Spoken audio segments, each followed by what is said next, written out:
साथियों नमस्कार।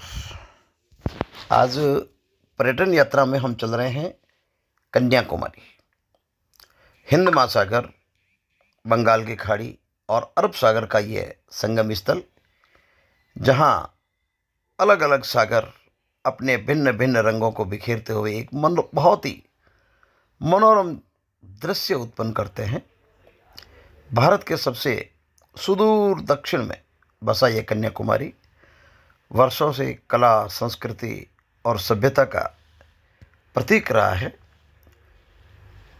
सुबह 6 बजे ही हम निकल पड़े हैं रामेश्वरम से। यदि आप कन्याकुमारी आ रहे हैं तो चेन्नई, मदुरई होते हुए आप रामेश्वरम आ जाएं। रामेश्वरम की यात्रा करें और रामेश्वरम के बाद 2 दिन आप रामेश्वरम घूम लें और उसके बाद में आप रामेश्वरम से गाड़ी के माध्यम से टैक्सी कर लें। हमने भी एक टैक्सी की है और टैक्सी के माध्यम से हम कन्याकुमारी पहुंच सकते हैं। रामेश्वरम से कन्याकुमारी का जो रास्ता है वो लगभग 6 घंटे का रास्ता है। तो अच्छा यह रहेगा कि आप रामेश्वरम से सुबह जल्दी 5 बजे के आसपास निकलें, तो आप देखेंगे कि 12 बजे के आसपास आप कन्याकुमारी पहुंच जाएंगे।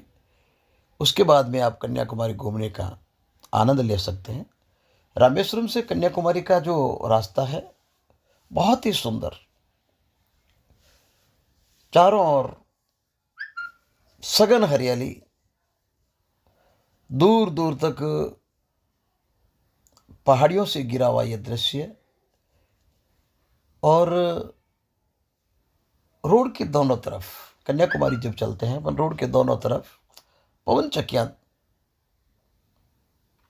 जो पवन ऊर्जा के लिए ये चक्कियाँ होती है, वो दूर दूर तक इनके दर्शन होते हैं। बहुत ही नयनाभिराम दृश्य। हम पहुंच चुके हैं कन्याकुमारी। कन्याकुमारी भारत का बिल्कुल टेल पॉइंट है, बिल्कुल बॉटम, दक्षिण में सबसे नीचे। कन्याकुमारी बहुत ही सुंदर, एक छोटा सा शहर है पर बहुत ही सुंदर है। यहाँ पर वर्ष पर्यंत पर्यटक आते जाते रहते हैं। विशेषकर शीतकालीन अवकाश, दीपावली अवकाश और सत्रांत यानी नए वर्ष का जब अवकाश होता है उस समय यहाँ पर ज़बरदस्त भीड़ रहती है। ये यहाँ का मुख्य चौराहा है। हम चल रहे हैं सबसे पहले कन्याकुमारी में स्वामी विवेकानंद रॉक मेमोरियल। यहाँ पहुँचने के लिए सीजन के दिनों में यहाँ पर भीड़ रहती है, तो यहाँ पर लंबी लाइन भी लगती है। देखिए आप, बहुत लंबी लाइनें हैं और ये लाइनें बाहर रोड तक। यहाँ बोट में जाने के लिए, क्योंकि विवेकानंद मेमोरियल जो है, चट्टानें हैं, वो लगभग आधा किलोमीटर दूर समुद्र के अंदर है, तो बोट के द्वारा ये यात्रा पूरी की जाती है।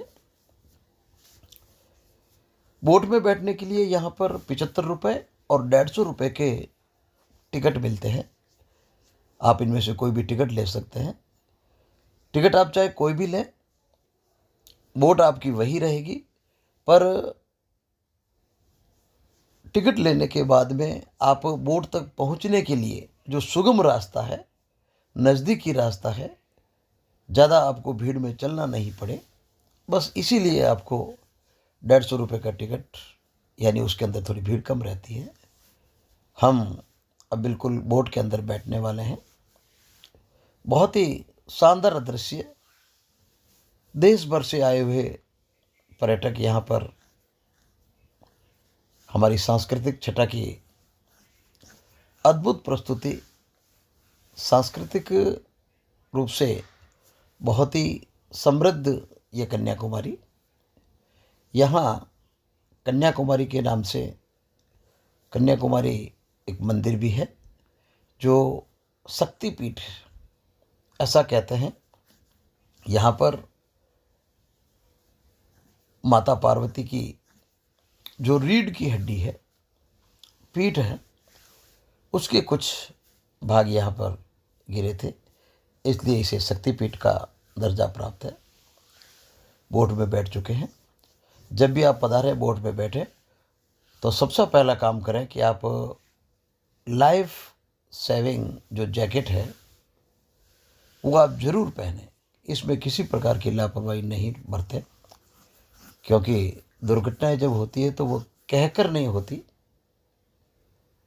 और ये समुद्र देखिए, हम निकल पड़े हैं विवेकानंद मेमोरियल की ओर। समुद्र का सीना चीरते हुए हमारी बोट आगे बढ़ रही है और पीछे छूट रहा है भारत का स्थलीय भाग यानी कन्याकुमारी। अब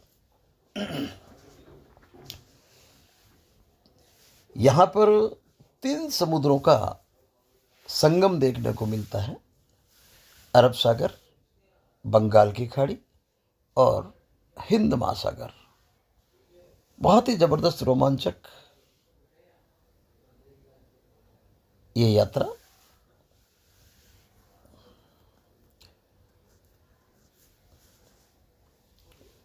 स्वामी विवेकानंद रॉक मेमोरियल यानी इस चट्टान के ऊपर जिसके हम दर्शन करने वाले हैं, यहीं पर बैठकर स्वामी जी ने तपस्या की थी। कन्याकुमारी आप जब भी पधारे साथियों, यहाँ पर रहने और ठहरने की आप चिंता ना करें। यहाँ पर हर दर्जे की यहाँ पर रहने के लिए होटलों की व्यवस्थाएं हैं। और विशेषकर मेरा आपसे निवेदन रहेगा, यदि आप अपनी यात्रा का आनंद लेना चाहें तो आप बिल्कुल समुद्र के किनारे, बिल्कुल समुद्र के किनारे वहीं पर खूब सारी होटलें हैं, तो वहाँ पर आप ज़रूर ठहरें। इसके अतिरिक्त यहाँ पर स्वामी रामकृष्ण परमहंस, रामकृष्ण मिशन, इनसे संबंधित भी यहाँ पर गेस्ट हाउस हैं, धर्मशालाएं हैं, तो वहाँ पर आप बहुत ही कम खर्चे पर ठहर सकते हैं, आनंद ले सकते हैं। खाने पीने की यहाँ पर किसी प्रकार की समस्या नहीं रहती। हर तरह का भोजन, चाहे राजस्थानी भोजन हो, राजस्थानी, पंजाबी, गुजराती, साउथ इंडियन, जैसा आप भोजन चाहें, बहुत ही अच्छी व्यवस्था यहाँ पर व्यवस्था मिल जाती है। कन्याकुमारी जब आप पधारें तो यहाँ पर खरीदारी करने के लिए यहाँ पर मसाले बहुतायत में होते हैं। यहाँ पर काली मिर्च, इलायची, काजू, इस प्रकार के गरम मसाले, इस प्रकार के यहाँ पर जितने भी प्रकार के ड्राई फ्रूट्स हैं वो यहाँ मिलते हैं। आप ज़रूर यहाँ से इनको ख़रीदारी करें। होलसेल में मिलते हैं और बहुत ही अच्छी क्वालिटी और ठीक भाव में मिल जाते हैं। यहाँ एक चीज़ और, ये स्वामी विवेकानंद रॉक मेमोरियल हम उतर चुके हैं और अब इसी मेमोरियल को हम नज़दीक से देखने के लिए आगे चल रहे हैं। यहाँ पर मात्र 30 रुपये का टिकट है। 30 रुपये का टिकट लेकर आप आराम से ऊपर जाएं। ये जूता स्टैंड, जहाँ पर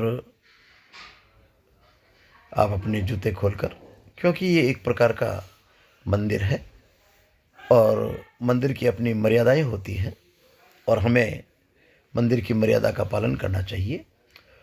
बहुत ही अद्भुत और अपने आप में एक विशिष्ट जगह है ये।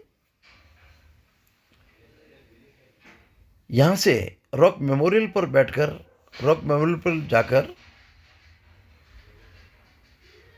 समुद्र के दर्शन करने और यहाँ से अरब सागर, बंगाल की खाड़ी और हिंद महासागर, तीनों समुद्र देखे जा सकते हैं दूर दूर तक। ये यहाँ का एक विहंगम दृश्य। और यहीं पर तिरुवल्लुवर की एक बहुत बड़ी स्टैचू एक दूसरे टापू के ऊपर, वो इसकी सुंदरता में चार चांद लगा देते हैं। यहाँ के तमिलनाडु के एक बहुत बड़े संत हुआ करते थे। लीजिए साथियों, हम आ चुके हैं कन्याकुमारी। भारत के सुदूर दक्षिण में ये कन्याकुमारी, बिल्कुल टेल पॉइंट। यहाँ से तीनों समुद्रों का एक संगम स्थल, तीनों समुद्र, अरब सागर, बंगाल की खाड़ी और हिंद महासागर, यहाँ का दृश्य देखते ही बनता है। ये मेरे बिल्कुल सामने इस समय मैं भारत की तरफ मुंह करके खड़ा हूँ, यानी कन्याकुमारी शहर की तरफ मुंह करके खड़ा हूँ। और यहाँ से ठीक मेरे बाईं तरफ अरब सागर, दूर दूर तक जहाँ तक नज़र जाती है ये अरब सागर। और इस तरफ आप देखिए, ये हमारे दाईं तरफ ये बंगाल की खाड़ी। तो आप देखिए यहाँ से बिल्कुल ये एक प्रायद्वीप के रूप में हम भारत को यहाँ से देख सकते हैं। और ये मेरे बिल्कुल पीछे हिंद महासागर, बहुत ही नयनाभिराम और बहुत ही शानदार दृश्य। आइए चलते हैं मंडपम के अंदर। यद्यपि मंडपम के अंदर छायांकन, किसी प्रकार की फोटोग्राफी बिल्कुल मना है, इसलिए मैं भी इस मर्यादा का पालन करते हुए सिर्फ बाहर से ही स्वामी जी के दर्शन कर रहा हूँ। यही है स्वामी जी का आदम का स्टेचू और ये मंडपम। और ये हमारे ग्राम के ही, हमारे क्षेत्र के बहुत बड़े वरिष्ठ अधिवक्ता श्रीमान चावड़दान जी साहब। बड़ा सौभाग्य है कि इस जगह पर आप आकर आप मुझे मिले, आज दर्शन हुए। जब दो हमवतन दूर देश में मिलते हैं तो कितना आनंद आता है वो मैं महसूस कर सकता हूँ। आपको ये वीडियो कैसा लगा साथियों, ज़रूर कमेंट के माध्यम से बताएं। और अब तक यदि आपने मेरे इस वीडियो को, मेरे इस चैनल को लाइक नहीं किया है, सब्सक्राइब नहीं किया है, तो सबसे पहला काम आप इस चैनल को सब्सक्राइब करें, ताकि इस प्रकार के यात्रा वृतांत से संबंधित, पर्यटन से संबंधित जो भी वीडियो है सबसे पहले आप देख सकें, पहुंच सकें। आप सभी का बहुत बहुत धन्यवाद। चलते रहिए हमारे साथ, देखते रहिए पर्यटन यात्रा।